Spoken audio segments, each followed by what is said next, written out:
say they packing, never lacking, but is they really though? And I'm bad back to the bone. That's what's up, man. That's what's up. All right, man. So tying up into the Sullivan thing, man. Tying Sullivan off, man. For people who don't cook, I don't cook. I don't get down in that kitchen, man. I don't do nothing. I got a toaster in the microwave. That's the best you're gonna get out of me. You feel me? What is the difference you learn from cooking at home and cooking at Sullivan? What, like, for in layman's terms? So in layman's terms, man, us as African Americans, especially like in the ghetto, bro, we like everything well done. Like past well done, bro. Hey, how you want your steak? Burnt, like everything is done, bro. So when I went to culinary school, I got an opportunity to see how food is supposed to truly taste, man. I never forget my first medium rare ribeye, bro. Stupid. And I was like, yo, you know, my mom used to cook steaks and you had to crack them like a cracker. You know what I'm saying? They'd be hard, like the pork chop snap and everything, bro. And it's like cornbread, crusty, you know, it's just like, and it's crazy because for cooking, man, it's just art for me because there is no manuscript to cook, right? I don't care who you are, there's techniques, but there's no manuscript. So I tell anybody that wants to be a cook, whatever seasons you got in your kitchen, in your cupboard, I want you to go in there and put a dash in each of you in your hand. You have to taste them. When you taste your seasoning individually, you know what you want to pair together.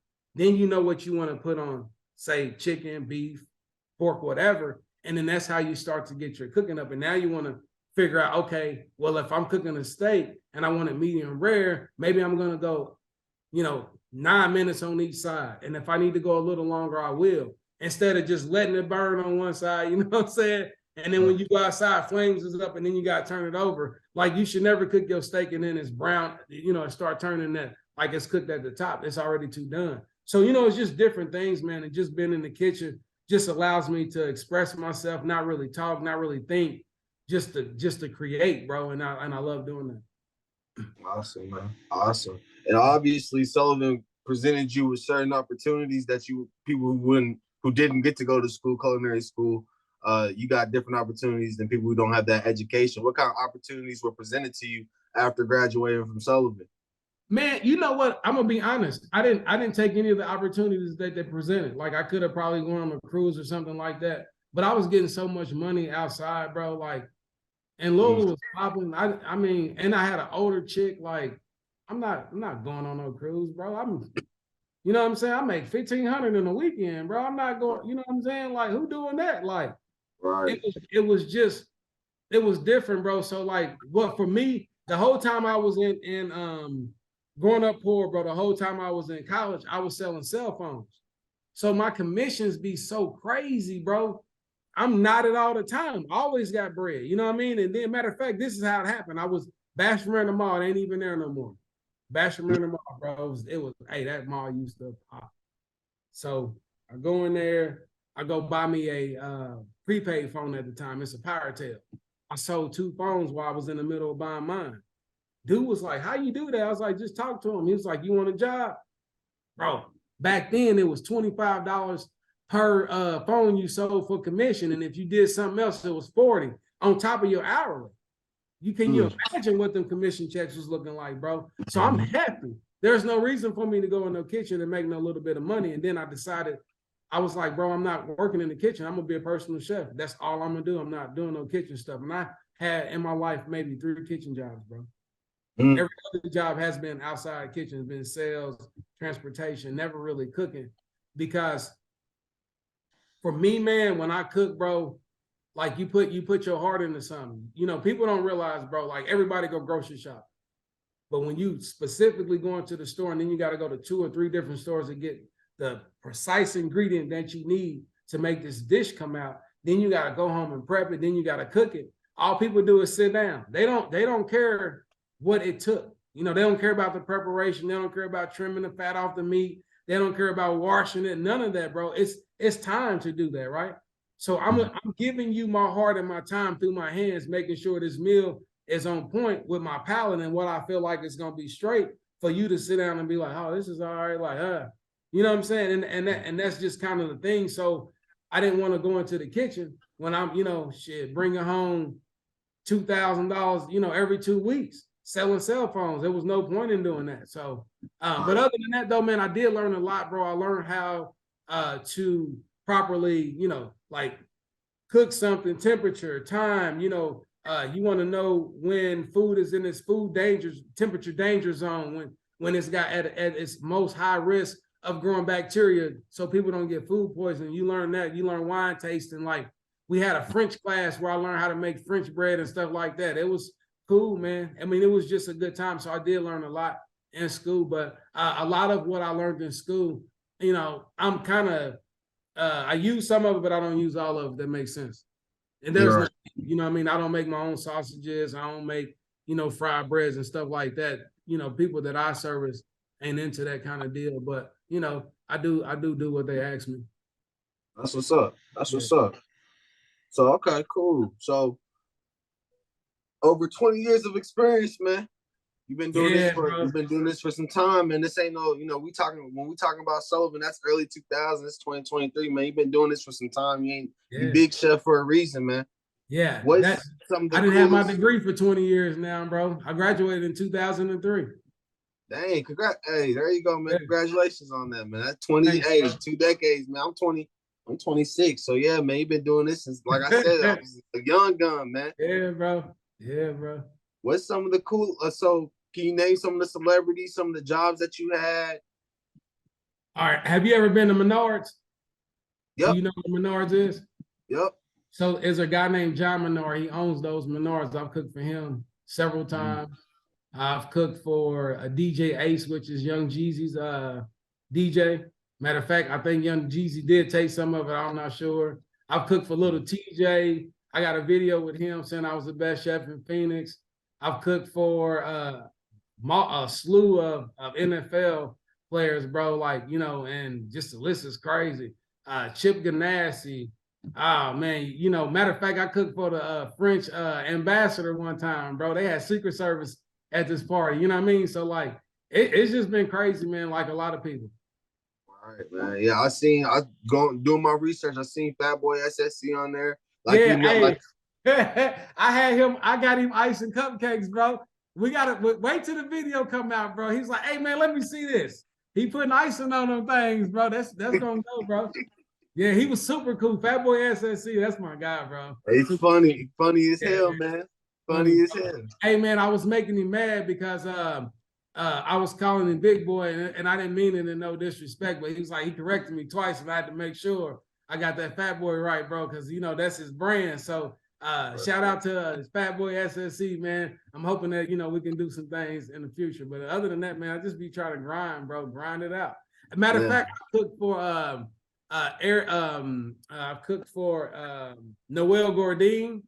He's a R&B artist. Pierre that was on the How to Be a Player.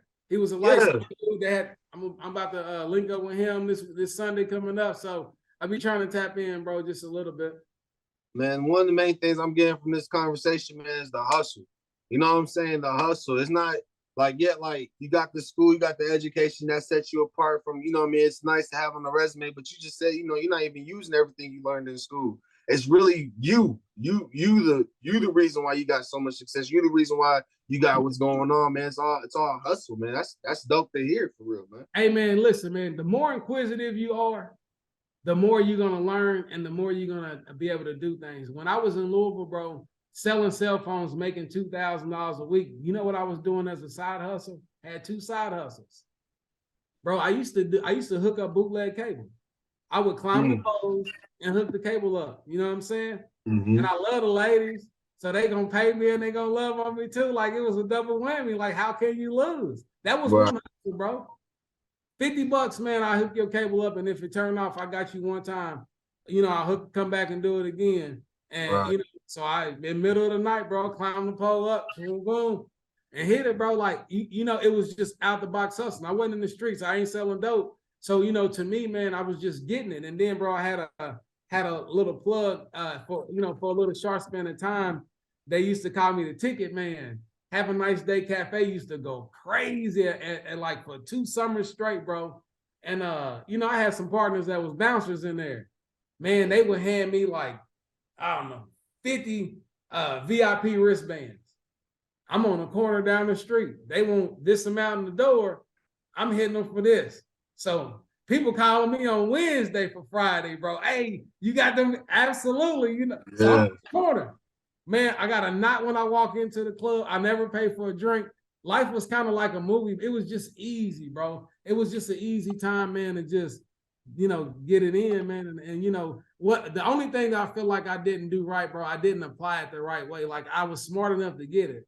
I didn't keep it. I was so, you know, thirsty on trying to buy something and look like this and keep up with this person instead. And your dad was always telling me to invest money and do this and do that. I wasn't trying to hear none of that, bro. Hey, I might die tomorrow. I'm out here, you know what I'm saying? So I was just getting it, bro. But it was fun though. That's what's up, man. That's what's up, man. So looking into you a little bit more, man. Well, actually, before I get into that, man, I gotta ask you a question because I don't know too many chefs, period, but like I just gotta assume there's some type of, is there a lot of black chefs? What kind of challenges have you had to be being black and being in your field? Like what's up with that, man? Because I don't know too many. So to be honest, bro, there are a lot of black chefs, but the thing is, man, when you look at chefs, most of them are at like a PF Chang's or some, you know, high-end restaurant. They don't get any glory, right? They just get a paycheck. All the glory goes to the food chain. So whoever that big conglomerate is, so it's a lot of black chefs. But for me, man, in the IndyCar industry itself, that was tough, bro, because that's a good old boy sport, right? And I'm not gonna say I don't never want to say because I'm black things happen, but what I will say is I did have a lot of challenges. But bro, I'm my own pioneer in my own right, bro. Like people deliberately try to sabotage me and you know do things to me that you know that wasn't cool. But bro, I show up every day. You never stop my paycheck. You might have hurt my feelings, but you never stop my paycheck. And eventually, bro, them people, you know, leave you alone because they know you're not going anywhere. So, you know, I've had several challenges, man. And even being in IndyCar and you going somewhere, they can see you in your full uniform. You look like one of the team members, and they'll still stop you and ask you for your credentials. And I don't got no problem with that. And or some people either look at you and be like, he's either extremely important or he's extremely lucky. And everybody know you get those token people, but I never really was one of them, man. And I've never been one to be like, this is because I'm black, bro. Like everybody got problems, period. Do we have more than others? Yeah. But I never want that to be my cop-out excuse to be like, this is why I did get it. That's why I'm going so hard with the music and doing everything on my own. Because there's a lot of people that was like, hey, bro, I'm going to help make you a star. And then they don't. But it's up to me to be a star. I'm the star, not y'all. So guess what? I'm just going to do what I do. And I just keep grinding, bro. Man, it's crazy that you said that because I was literally watching some David Goggins clips on YouTube yesterday. He's a Navy SEAL, super motivational guy. And he literally says nobody cares about you, bro. Like nobody. Like I don't care. Your mama, like nobody's gonna take care of what you gotta take care of for you, like you. You know what I'm saying? It's only you. You know what I'm saying? Nobody. He meant man, nobody don't care. You know, bro, what's crazy, bro? I used to think that, you know, a lot of my friends and well, I wouldn't say friends. I don't know if they were friends to me. I don't really know if I was friends with them or just a tool at the time, you know, just a pawn in a chess game, you know. And I'm not saying in a negative light, bro. But these guys are wealthy and they're not gonna really pull you into their circle. You know what I'm saying? You know, they're gonna be like, hey, you know, they'll give you small nuances. Hey, you don't want to save your money. Like one guy told me, he said, man, I can eat out at Ruth's Chris every night if I want to. He was like, but I'll shoot the Taco Bell or something. He's like, you know, why spend that kind of money when I don't have to? You know, and people that don't have money are so pressed to spend it, right? When you and it's crazy because when you don't have it, you think that these things are gonna make you like that. It don't, bro. I remember having a man being homeless. I'll tell you a story about that, but I was homeless and I tucked my tail and came back to Indianapolis. This was 2008, man. And I didn't even have a car. My homeboy, Mike Sweeney, his mama, I love her to death, man. She sold me a Plymouth Breeze that was wrecked for $300 on payments. I paid her the whole money, but she let me make payments on it, bro. And I drove that car like it was brand new. You see what I'm saying? And then I was just thinking to myself, hey man, as soon as I get this, I get a Lexus. It never changed nothing, bro. You know what I'm saying? I wasn't a street cat. I wasn't a thug. I didn't have a street credit on name. So a female would look at me like, oh, it's just another, you know what I'm saying? Regular, Joe Blow Smo, right? He's not exciting. And that's cool. So I learned quickly, bro, that the material stuff don't change or make, but I still wanted it. So like I was always trying to get the material stuff, man. And then, here recently is when I start becoming more content, not needing a lot of things that I thought that I need, and just kind of getting stuff, as a necessity, right? And I'm Chef Ja-Ron, but Big Chef is my character. So to have a character, bro, you kind of got to be able to do certain things. So a lot of stuff that I'm doing, bro, is really kind of in character, but it's all in good fun, bro, because this is my thing, man. I was a kid and I watched Biggie Smalls. He said that if he worked at Burger King, he would rap about Burger King. And that stuck with me forever. Mm. And then your dad was managing he had a rap group that he managed, man. You know what I'm saying? Yep. They was in Atlanta. As a matter of fact, I went to Atlanta with him one time and we was at Crucials. At the time, that was T.I.'s club. You know what I'm saying? Back then, we kind of moving around in. So your daddy always was in something too. He's a hustler too. So I was always around music. And then I got around a guy by the name of Douglas Harris, but they call him Run. He has Ravenous Management. And at the time, bro, he had KD, which is a Kentucky native. He's a national artist. He got signed with Universal Records. He had the song My Kentucky Home, right? Okay. And so I was on the management staff for him. So I watched him go on different tours. There's a guy by the name of Big Dre. He don't rap anymore, but he's one of the coldest to ever do it out of Victory. You know what I'm saying? So I watched these guys grind and hustle and get it. And I never thought I was going to make music. I just always liked it. We would be rapping in the car and I'd be like, hey man, let me get on one of the tracks. Like, you ain't about to do nothing. And I just left it at that. Plus, bro, I didn't dress the part, right? The first time Dre seen me, he was like, Ron, who is this nigga in these sandals right here? Right. So one day, man, he had a show and I went up to the show, man, and I had a Chrysler Concorde at the time. And so I went up there and watched him do the show. He's like, oh, you actually came up. So I was like, come out to the car, man. So he came out to the car. I had like 6 TVs in there, bro. I had them flipping down out the visors and the headrest, you know what I'm saying? 2 coming down out the ceiling, and that mug was beating on some rims. He was like, oh, you kind of all right. You ain't a square after all. And I was like, nah, bro, I'm cool. I'm different. You know what I'm saying? Right. So me and him got tight, and that's my dog to this day, bro. But man, he's done some amazing things. KD's done some amazing things. So I've always been around amazing people. And I never thought that I would make music. But when I decided, but this is me, man. Anybody that know me that's close to me, if we get in the car and we going on any kind of trip, there's going to be some part of the trip, bro, probably an hour or 2. It's just beats going on and we rapping. That's just me. That's just what I like to do. And nobody really do it with me. So a lot of times I'm just rapping by myself. So when I decided that I wanted to make music, my nephew, his name is Young Lad, and he's dope, bro. He's nice. He's out of Alabama, man. And I said, hey, nephew, I want to make music. He was like, huh? I said, but I want to make music about food. And he was like, huh? He just busts out laughing. He said, man, stop. He said, get off my phone. Stop playing with me. I said, listen, man, I'm serious. He's like, you can't do that. I was like, man, I can. I'm going to show you I can. I said, I'll tell you what, man. I'll pay you $300 if you come down here for the weekend. You know what I'm saying? I'm going to smoke you out. I'm going to feed you, and I'm going to pay you. And whatever we're making this weekend, if I got it, if it worked, cool. Man, he looked at me. He said, I don't know how you did that. He said, yo, but you got something there. And it's just been kind of going like ever since, bro. So the last month, I put out the Big Facts. And it's basically, I talk to my kitchen talk back. That video right there, man, shows you how to make a peach cobbler. If you follow that recipe, bro, that's my signature peach cobbler. My peach cobbler is Slyway famous on the underground in Indianapolis streets, bro. If I go to Nat right now and I say I got peach cobblers, if I make 50, they're gone, bro. I swear to God.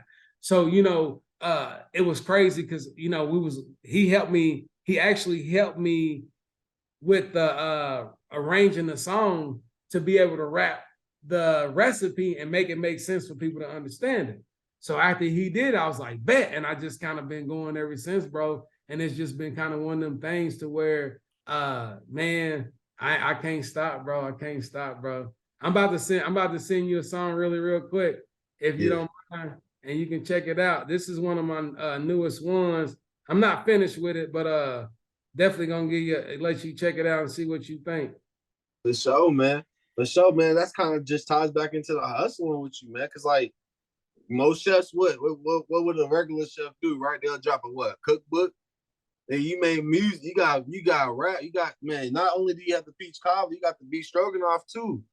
You know what I'm saying? You really doing something different that a lot of people ain't in this lane doing. A lot of people don't get to see somebody tell recipes in the way that you're telling them, man. And it's super creative, and it's, you know what I'm saying? It's not something that you hear of. So yes, maybe at first people might laugh, but once you check it out, you listen. Like, I ain't gonna lie to you. I listened to the beef stroganoff. I listened to the peach cobbler one first. I told my girl, I was like, don't be surprised if I try to make this peach cobbler now, because I got the, you know what I'm saying? I got the sauce now, like, and it's fire. It's something that kept my attention. You know what I'm saying? That's just fire to me. Yo, I appreciate that, bro. Like, in a major way, man. You know, man, to hear somebody young say, "Hey, bro, I appreciate that. That was cool." Like, sometimes, man, the culture needs something separate, bro, from all the negativity, bro. You know, and for me, man, I'm able to tell my story. I'm able to talk about my struggles, you know, my life and what my experiences is in the world, man, and put it, you know, into music and let somebody, you know, be able to listen to it, bro. So it's man, it's just been an honor, bro, to be able to like to just jump in my lane, stay in my lane, and not really worry about anybody else. That's what's up, man. That's what's up. How long you been doing music now? So honestly, 2 years, bro. That's so this will be my third year doing it. This will be my third year. That's what's up, man. That's what's up. I'm sending this to Cameron right now. Cool. So let's go into a more recent drop. On Valentine's Day, you just dropped a music video, Date Night. You know what I'm saying? I wanna, before we talk about the music and the video, particularly about that song, I wanted to kind of talk about the motivation of the song, man. What motivated you to make that song? What was the motivation? What was your inspiration? Man, the motivation was just the song. When the song came on, like a lot of times, one of my homies, man, Alan out here, he's a phenomenal, you know, lyricist himself. He gave me a beat pack, and me and my nephew, when he came down, we just started going through the beat packs, man, and just was I seen something I like, I was like, boom, and I was like, I want to do this, and then he put the auto tunes on it because I can't sing for real, bro, and it just came out dope. But the crazy thing was, the whole time I was singing it, in my mind, I was thinking about my wife. So I put her in the video, bro. Like, that's my video vixen, bro. Like, sometimes, man, we be so trying to be everything that we not, bro, and everything is right in front of us. So me doing that video with her was able to get quality time in. That let me know she was supporting what I had going on, right? And she got involved, and it was just a beautiful thing. We had so much fun doing that, bro. And then to be able to share it with the world and then do it on Valentine's Day, man, it's bro, it's phenomenal, bro. Matter of fact, I did another song that ain't really got nothing to do with food, and she was listening to it today, and she told me that I need to go ahead and put it out. So I'm gonna send that to you too. Yeah. And then I'll leave that alone right there. But other than that, bro, just chilling, bro. Super chilling, bro. Super chilling. Yeah, man. I appreciate the transparency, man, because like it's too much of people in the game at rapping about stuff they don't know, talking about things they don't do. You know what I'm saying? And it's refreshing to find somebody who's actually, living how they rapping, man. You know what I'm saying? Using their wife in the video, not going out to go hire somebody, you know what I'm saying, that you met on Instagram or whatever, man. Just keeping it on 100. People don't do that every day no more, man. So it's just when you get to come across it, man, it's refreshing. And more enough reason to have you on the show with us, man, just to highlight things like that, man, because you don't get to see it all the time. Yeah, but you know what, man? It's easy. It was easy for me because I never really fit in, bro. Like in high school, Matter of fact, in middle school, they was like, you the ugliest nigga in the school. Like I was very last on the list. Like bro, like learning how to survive and know that you're something yourself, no matter what people tell you, bro. People gonna tell you ugly because they got a problem with themselves. That don't mean you're truly ugly, bro. Sometimes if I listened to everything everybody had told me, bro, I wouldn't be sitting here talking to you today, right? So if I feel like I can do it, I'm trying it. I didn't say I was gonna be successful. I said I'm trying it, right?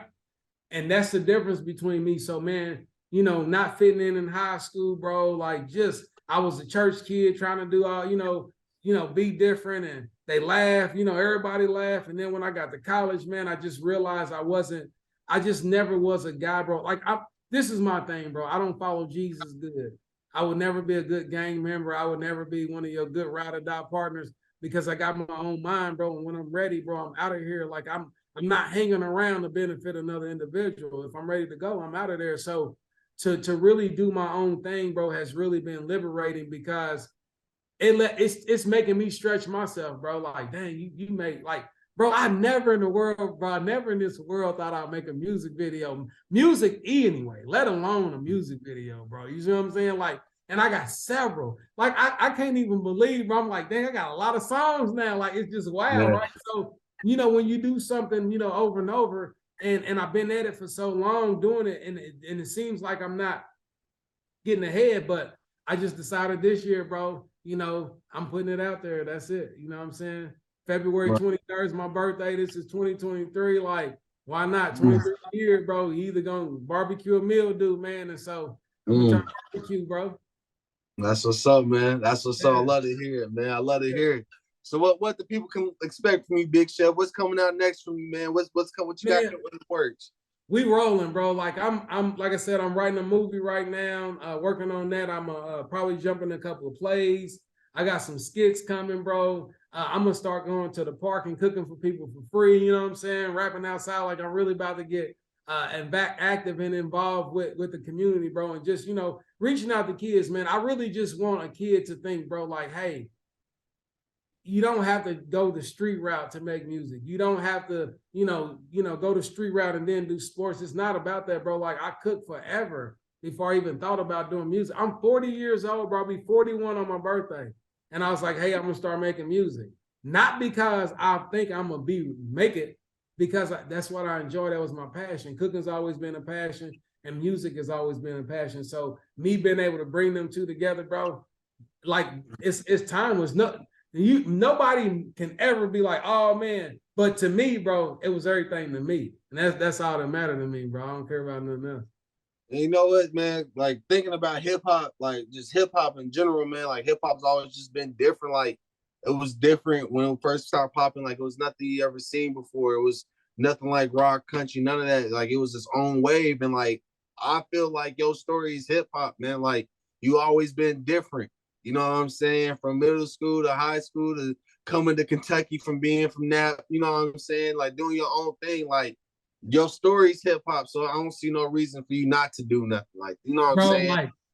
Like man, I watch B Sims battle on the street in Louisville, bro. Like I've seen some legends from my era come out of and they never made it, bro. But bro, they was everything to us, man. Like B Sims, his name was ringing for some years in the city streets, bro. And there was a guy named Emmanuel. I don't know what happened to him, bro, but Beast, bro. Beast Hurricane came out of there. He was making a lot of noise at the time back then. Like it was a lot of people moving and shaking, bro. It was like I said, it was just a great time to be alive, bro. And I was able to be a part of that. So the Native being he's an artist out there. I got to, chop it up with him, see some events that he was in.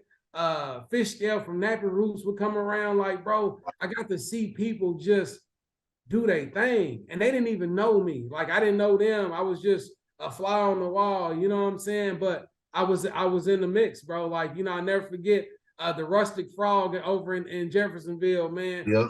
We had Juvenile down there, bro, and it was popping, bro. Like, I mean, bro, E40, bro, you name it, man. Like, and I ran into E40 and a couple years ago in Vegas. I was like, hey, bro, you don't remember me? He's like, no. I said, remember, KD. He was like, oh yeah, I remember you. So like, it was just crazy, bro. Like I'm gonna have my music touch him. He the gun with the spoon. I'm the real gun with the spoon, bro. Like I really been while he's rapping, I've been cooking these years, bro. So like to be able to now transform that and to say, hey, this is what I do, bro. Like it or love it, man. It just makes me happy, man. You know what I'm saying? That's what's up, man. That's what's up. Hey, man, I gotta get you back on here, man, because you got too much sauce for one Hey, episode, man. I we gotta ain't get even you get back on started, bro. You know what I mean? We ain't even talking about what I'm good at. You know what I'm saying? We ain't even get into these things. So Man, we didn't even get into that, man. two. Hold on. We do got to get in that, bro. Before I let you go, because I do got that on here, man. Before I let you go, I do got to get on that because I had to skip some because I know, you know what I'm saying? We try to keep it at a certain time, but I got to ask you that. For somebody who don't cook, man, what's the difference between cooking with cannabis and cooking regularly? Like, what's the difference between the two? So okay, I'll put it to you in this way. When you smoke cannabis, right? So you smoke cannabis, it hit your chest. Probably 15 minutes later, you know, you dazing or in your zone or whatever, and you know, kind of the more you smoke, you know, the longer you stay high. Well, when you put THC in the food, it goes through the bloodstream, through the liver, so it processes different. So your high is far more intense and it's way longer. So I always recommend people to microdose. You know, even if you experiment and got some shake and some butter, man, listen, it won't kill you, but you'll feel like you're dead. You know, if that monkey hits your back, like it's gonna hit your back, and it will. And so, like to me, man, it's just different ways you can do it. I started off with the magic butter machine, and now you know I get my flour resin. It's now in it look like honey, right? So I Yeah. get my honey in my oils and my put it in the oils and I put it in my drinks and everything like that. So you know, and whatever I'm cooking, it don't matter what it is, you can't even taste it. Matter of fact, I'll give you an example. A couple weeks ago, I was cooking for some poets. Georgia Me, I don't know if you know who she is, but she's a like a famous poet out of Atlanta. She had a couple partners here with them, and they asked me to cook. So I cooked, brought the food to the Airbnb. I had 3 containers, and these 3 containers was, you know, medicated. So I told him, I said, hey, yo, if I was y'all, I wouldn't do a lot of this. Just trust me, don't do a lot. Well, one of the ladies waited till everybody was gone, and she ate the whole container by herself. She was high for 3 days, bro. She couldn't even do her show the next day. The next morning, she couldn't do her show, right? So like it, you know, man, if this is my thing, bro. If a nigga come to my house and you tell me you're a smoker and you want to get high, I'm probably the last person you want to tell that to because I'm gonna test your manhood or your womanhood. You know what I mean? Because anybody walking through these doors, you know what I'm saying? You know, come through with an Uber or spend the night because you're on a ride, bro. You're on a ride. Matter of fact, my cousin came over a couple years ago. And man, I got her started at probably 7. She was high to 5 in the morning. You know what I mean? And she was cussing me out. She said she was tired of being high. You know what I mean? But if you eat too much, man, it's hell to pay the captain, bro. Hey, look, man, I don't know nothing. Like I said, I barely cook anything, but I can cook a damn quesadilla. Me and my homeboys, we had some shake, some butter. We made some, you feel me? They're like, bro, what you going to, we had like a big tub. What you going to do with that? I was like, I'll make some quesadillas. Made some quesadillas. I don't know nothing. I don't know no science or nothing. I'm making quesadillas. I'm making it like it's regular butter, slapping it in there, the tortilla. Dog, you woke up, I felt like how people feel like when they got COVID, like that, like somebody's on your body, you can't raise up. Like that ain't no game, man. That's the monkey. Is different. You know how monkey get on your back and you can't really get him off until you ready to get off. That's that monkey, bro. That monkey don't games, bro. When they jump on your back, it's heavy. I done been high so many times, bro, to where I pass out on my own food, bro. Like I'll get up and I'll go pee, and when I'm finished, man, I can't make it back to the chair, and then just leave me on the floor because it's cold. You know what I'm saying? Like I'm straight up. Oh yeah, oh God, bro. You know what I'm saying? Hey, I'm about to take you up on that. I'm about to take you up on that smoking. We trying to do in-person interviews. we'll get on that plane and come out there and come. Yeah, absolutely. Or Because, come to you. Just let me know, bro. It's all love. Just let me know how we get it in. You know what I'm saying? So you know, either way, I pull up. Yeah, you pull up, I'll pull up. It's all love. And we'll do the damn thing, man. Hey, like I said, man, I hope that we can have you back for another episode, man, because you got too much sauce. I feel like there's so much more that we got to tap into, man. But I can't, you know what I mean? I gotta cut the people off and make them come back and get some more from you, man. Thanks, so I bro, hope that you come back and chop it up with us and continue. Hope the best for you and your music, man, your cooking, man, and everything else that you put your hands on, bro. For real. Thanks. Hey, when y'all listen to that, have you heard the beef stroganoff or not? I heard the beef stroganoff. Yes, I have. Cameron, when you hear beef stroganoff, bro, let me know what you think. Absolutely, man. Hey, where can the people find you, Unc? Man, they can find me on Instagram at Big Chef Ja-Ron or just Ja-Ron Brounson on Facebook. And I'm really just Big Chef on Twitter. So that's it, bro. You just find me, call me. You know what I'm saying? It's all love. Hit my inbox. We can always do something. And I'm not one of these chefs, bro, that's trying to take your head off. I'm super, super reasonable, you know, because I get it, man. But at the same time, I got to eat too, so don't disrespect me. But I promise you, if you hire me, it's going to be worth your while. And especially if I medicate you, I'm putting everybody down. There we go, man. That's what it is, man. Hey, hey, I appreciate you, man. Thank you for stopping by LSTV, man. We're going to get another episode in with you soon, man. I got to, because this is just too good for me, man. Hey, thanks, bro. I appreciate you, Unc. Hey, till next time, man. Hey, next time, bro. Love, man. I appreciate y'all. Thank you so much for having me, man. And listen, bro, much success to your show, bro. Keep doing it, bro, no matter what nobody say, man. And I'm telling you, bro, it's gonna go your way, bro. It's gonna go your way. Hey, I appreciate you, Unc. Appreciate you, Unc. And Roo-Bear Media, keep doing Roo-Bear Media. Don't stop. I'm loving every minute of it, bro. Y'all follow y'all dream, man. Y'all follow y'all dream, man. Hey, best believe, man. Hey, if you ever need that music video, we'll come out there and do a music video for you too, man. Best believe, keep it in the fam for sure. Yeah. Hey, actually, I'll probably just say, hey, y'all shoot me down in Louisville. I gotta do one, you know, one time for Louisville. I gotta come down there and get me one in. You know what I'm saying? Absolutely, absolutely, man. Hey, man, let's go ahead and close this thing out, man. Till next time. Peace. Peace.